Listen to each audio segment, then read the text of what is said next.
ngayon ay haharap tayo sa isang napakahalagang usapin tungkol sa ating wika, ang wikang Pilipino.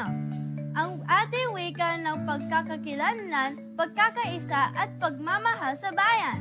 Ngayong huling episode ng ating Buwan ng Wika Special, tatalakayin natin ang mas malalim na kahulugan ng ating wika. Hindi lang ito gamit sa komunikasyon, ito ay daluyang ng katotohan na katauhan at kapayapaan. Marahil maririnig natin lagi ang mga salitang katotohanan, katarungan at kapayapaan. Pero ano nga ba ang koneksyon ng wika dito? Bakit mahalaga ang wikang Pilipino ang gamitin sa mga usapin?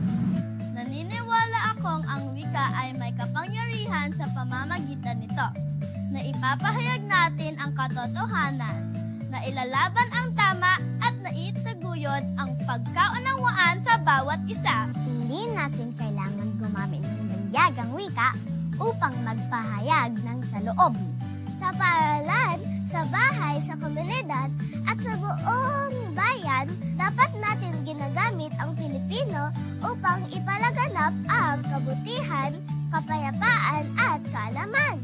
At ngayong araw, sasamahan tayo ng ating mga kaibigan upang ipakita na sa simpleng paggamit ng sariling wika, nagkakaroon tayo ng mas maayos, makatao at makatarungang mundo. Halina't makinig, matuto at magkaisa sa huling yugto ng ating buwan ng wika na alay para sa puso at damdaming Filipino. Ito ang Talents Academy TV! Katotohanan ay mas madaling maipahayag kung ginagamit natin ang wika ng ating puso, ang Pilipino. Kapag ginamit natin ang ating wika para ipahayag ang tama, magkakaroon tayo ng katarungan sa lahat ng antas ng lipunan. Kapag marunong tayong makinig at magsalita ng may puso gamit ang Pilipino, unti-unti tayo nagkakaroon ng tunay na kapayapaan.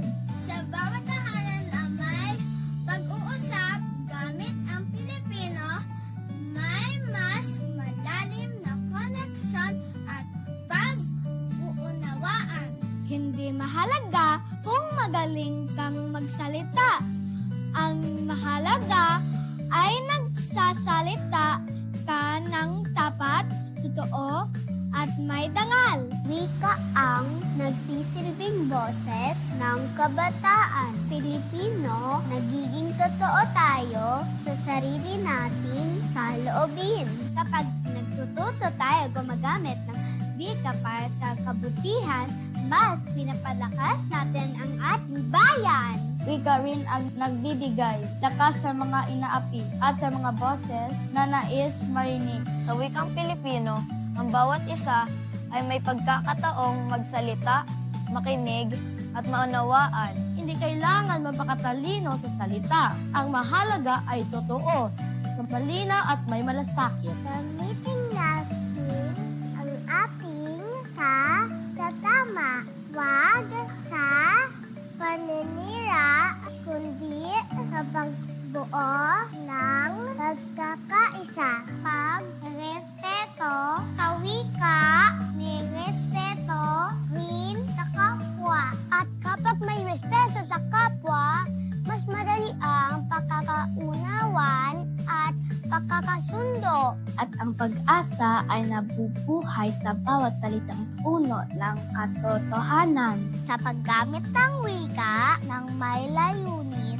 tayo'y nagiging tunay na tagapagtuguyod ng kapayapaan. Wika ang buhay, buhay na puno, kulay, damdamin, at totohanan hindi kayang itago. Tayo'y tinuturuan ng wika na maging katatag, katalino, at makatao. Pilipino, nagkakaroon ng tinig ang puso, titig ng marunong makiramay at handang magsalita para sa kapayapaang. Kahit sa simpleng salita, kamusta, salamat, mahal kita, ay may kapangyarihang magpabago ng araw ng isang tao. Hindi lang ito salita, ito ay kultura.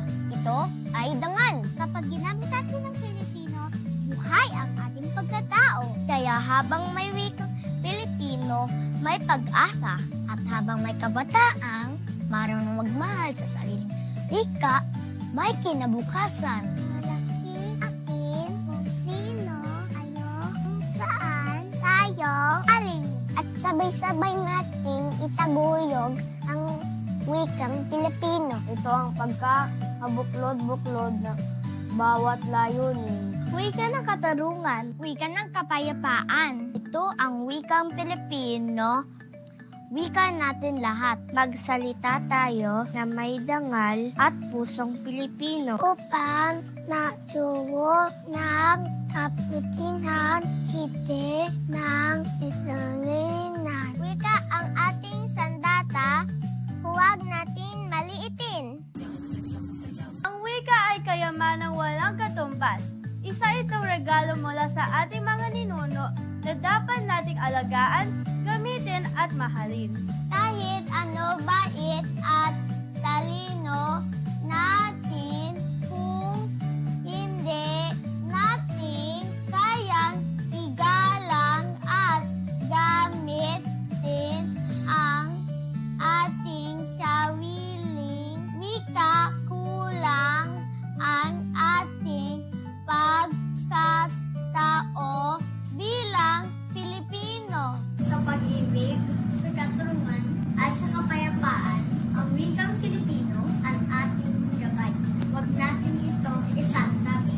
Magsimula tayo sa simpleng pananalita ng totoo, ng may respeto, at ng may pagmamalasakit. Ipagmalaki natin ang ating lahi. Gamitin ang ating wika, hindi lang tuwing buwan ng wika, kundi sa araw-araw. Maging inspirasyon tayo sa isa't isa. Turuan natin ang kapwa natin, kabataan, mahalin ang sariling atin. At bilang batang Filipino, gamitin natin ang ating boses upang maging tagapagsulong ng kabutihan at kapayapaan. Sa pamamagitan ng wika, tayo ay may boses.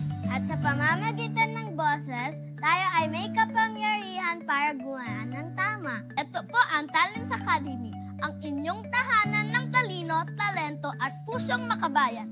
Mabuhay ang wikang Filipino! Mabuhay ang kabataang Pilipino! Mabuhay ang Pilipinas! Alam niyo ba mga kaibigan, sa bawat mga salita na binibigkas natin sa Filipino ay may kasamang katotohanan. Ang wikang ito ay ginagamit natin upang ipahayag ang totoo at tama. Tama ka, Anton. Ang katotohanan ay hindi lagi madali. Pero kapag sinamahan natin ito ng wasto at malinaw na pananalita, mas mauunawaan tayo ng iba. Kaya dapat gamitin natin ang Pilipino, hindi lang sa kwento, kundi babahagi ng katotohanan at tahanan, paaralan, at komunidad. Sa ating wika rin na ipapahayag ang katarungan kapag may mali. Dapat itong maituwid kapag may naapi, dapat maipagtanggol. At sa Pilipina ito, mas epektibong ipinapahayag dahil ito ang wikang malapit sa ating puso. At kung may katotohanan at katarungan, may posibilidad tayong makamit ang tunay na kapayapaan. Kapayapaang hindi lang tahimik, kundi may pagkakaintindihan, may respeto at may malasakit sa isa't isa. Lahat ito'y nagsisimula sa wasto at makataong wika. Ang kapayapaan ay hindi lang kawalan ng mga gulo. Ito ay pagkakaroon ng pagkakaisa sa kabila ng pagkakaiba-iba natin. Kapag ginamit natin ang wikang Pilipino upang pagkakaunawaan, mas madali tayong nagkakabuklod bilang mga Pilipino.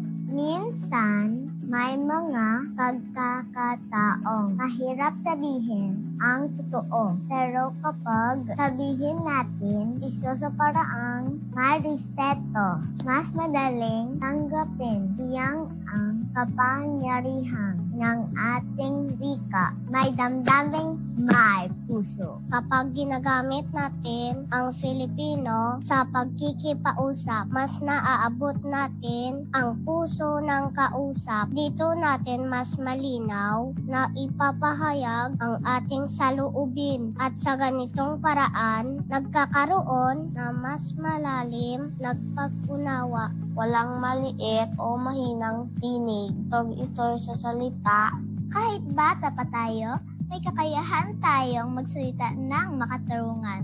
Sa pamamagitan ng ating wika, nagiging boses tayo ng kabataan para sa kabutihan at pagkakapantay-pantay. ang sa Pilipino, mas may damdami, mas totoo, mas lapid sa puso. Hindi kailangan magarbong salita para tumimok sa puso ng tao. Ang kailangan ay katapatan at sinseridad.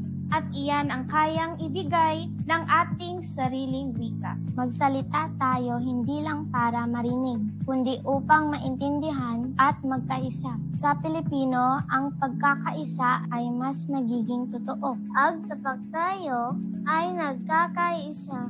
Doon nang sisimula ang tunay na kapayapaan. Gamitin natin ang wika. Hindi lang sa salita. Gamitin natin ito sa gawa at puso. Ang wikang Pilipino ay hindi lamang para sa tula o kwento. Ito ay para sa katotohanan.